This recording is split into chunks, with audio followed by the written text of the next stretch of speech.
In the heart of West Africa, Ghana is preparing to flip a new page in its oil and gas history, one that could alter the trajectory of the nation's energy independence and economic self-determination. At the center of this bold new vision is the largely untapped Voltaian Basin, a sprawling 100,000 square kilometer landmass that stretches across Ghana's interior like a sleeping giant.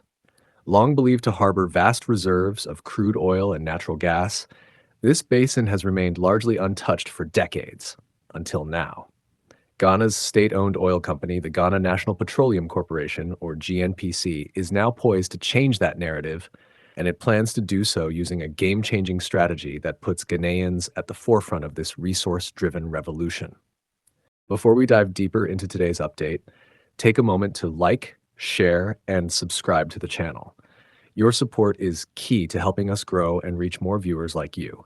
Don't forget to hit the notification bell so you never miss out on exciting updates. With drilling operations set to commence by January 2026, the move signals far more than just another attempt at oil exploration.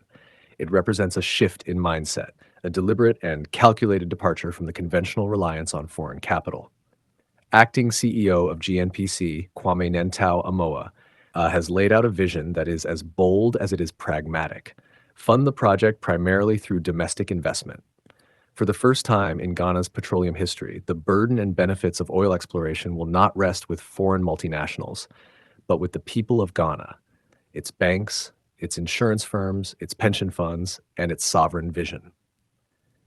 To understand just how transformative this could be, consider the numbers. Drilling a single exploration well in the Voltaian Basin is projected to cost somewhere between 25 to 40 million US dollars, significantly less than the towering expenses associated with offshore drilling.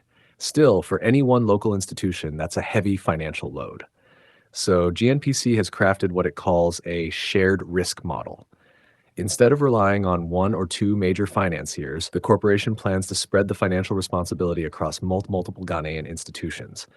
This model doesn't just reduce the exposure for any single investor, it democratizes the process, turning oil exploration into a national mission, one that invites participation from all corners of the country's financial ecosystem. For Ghana, this isn't merely an economic initiative. It's a statement, a declaration that the country is ready to reclaim control of its own destiny. And it couldn't come at a more crucial time. Over the past decade, Ghana's oil exploration activity has been steadily declining. Between 2008 and 2014, the country averaged 5 exploration wells per year. But that momentum didn't last. From 2016 to 2022, drilling activity plummeted to a meager 1 well annually. The reasons for this decline were many: global oil price volatility, shifting investor priorities, and a lack of consistent local investment. But the outcome was always the same. Ghana's vast potential remained trapped underground, waiting for a resurgence that never came. Now, under the stewardship of Kwame Ntow Amoah, that resurgence might finally be on the horizon. Having spent decades navigating the complexities of Ghana's petroleum sector, Amoah brings a deep well of experience and a fresh urgency to GNPC's operations. His mandate is clear: transform GNPC from a bureaucratic institution into a commercially driven powerhouse. And the Voltaian Basin project is ground zero for that transformation. But this is not just about digging wells and pumping oil. It's about rewriting the rules of engagement in Africa's hydrocarbon sector. If successful, Ghana's shared risk, locally funded model could become a blueprint for other African nations looking to develop their resources without becoming overly dependent on foreign entities. The implications are vast. Imagine a continent where African banks, insurers, and pension funds co-own the very resources that shape their economies, where revenues stay within national borders, fueling roads, schools, and hospitals, instead of vanishing into foreign accounts. Ghana is not just drilling for oil, it's drilling for sovereignty. Still, as with any bold initiative, the risks are real. Geological surveys indicate promising signs, but exploration is, by nature, uncertain. The Voltaian Basin, despite its massive size and strategic positioning, is still a frontier region. Previous efforts to explore it were derailed by financial constraints and shifting national priorities. And while today's plan is better structured and more ambitious, success is far from guaranteed. Even with the best technology and the most committed investors, there is always the possibility that the wells might come up dry. Yet the mere fact that Ghana is willing to bet on itself sends a powerful signal. It tells the world, and more importantly, Ghanaians, that the country believes in its own potential. It tells local investors that they don't have to sit on the sidelines while foreign corporations reap the rewards. They can be part of the journey, from the first seismic scan to the first barrel extracted. It tells young engineers, geologists, and data analysts that their skills are not only needed but essential. It tells the farmer in the Volta region and the banker in Accra that they both have a stake in what lies beneath the soil of their homeland. The timing of this initiative is also worth noting. Across the globe, the conversation around energy is changing. With the rise of renewable energy sources and growing environmental concerns, the fossil fuel industry is facing an uncertain future. But for countries like Ghana, which are still in the early stages of their industrial development, hydrocarbons remain a critical stepping stone. The Voltaian Basin is not just about oil and gas, it's about energy security. It's about reducing dependence on foreign oil. It's about powering homes, factories, and schools with resources harvested from within. There is also a deeper psychological layer to this story. For years, many Africans have grown accustomed to watching their nations sit on vast resources while others profit. The oil fields of Nigeria, the copper mines of Zambia, the cobalt reserves of the Congo, too often these resources have enriched the few while impoverishing the many. Ghana's new approach says no more. It says we will own the risk and the reward.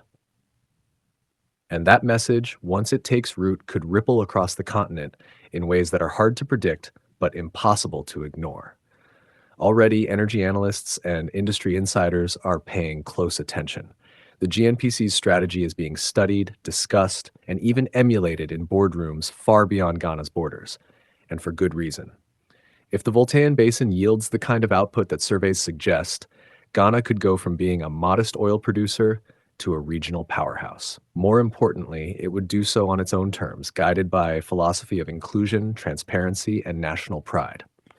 But perhaps the most inspiring part of this entire story is not the oil itself, but the people behind it. The bankers who are willing to take a chance, the engineers who are building the rigs, the GNPC leadership that dared to dream differently, and the millions of Ghanaians who, whether they know it or not, are all part of this grand experiment. Because in the end, this isn't just about black gold.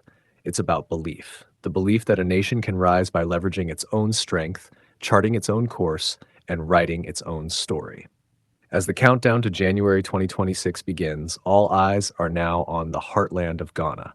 The drilling rigs will soon arrive, the wells will be bored, the data will be analyzed, and with each passing day, the vision comes closer to reality. Will the Voltaian Basin deliver on its promise? Only time will tell. But one thing is certain, Ghana is no longer waiting for a foreign savior. It is taking its future into its own hands. And in doing so, it may just inspire an entire continent to do the same. So if you're watching this and you believe in the power of homegrown solutions, if you believe in a Ghana that owns, manages, and benefits from its own resources, then stay with us. Because this story is only just beginning, and we'll be here to bring you every chapter as it unfolds. Don't forget to like, comment, and subscribe to stay updated on the latest developments in Ghana's energy journey and beyond. If today is your first time watching this channel or you are returning to this channel for the exciting content, please subscribe to the channel for more educative and developmental projects across Ghana and Africa as a whole. Do you want to know about the state of a project in Africa? Then make sure to like and comment the name of the project you would like us to talk about and its current state.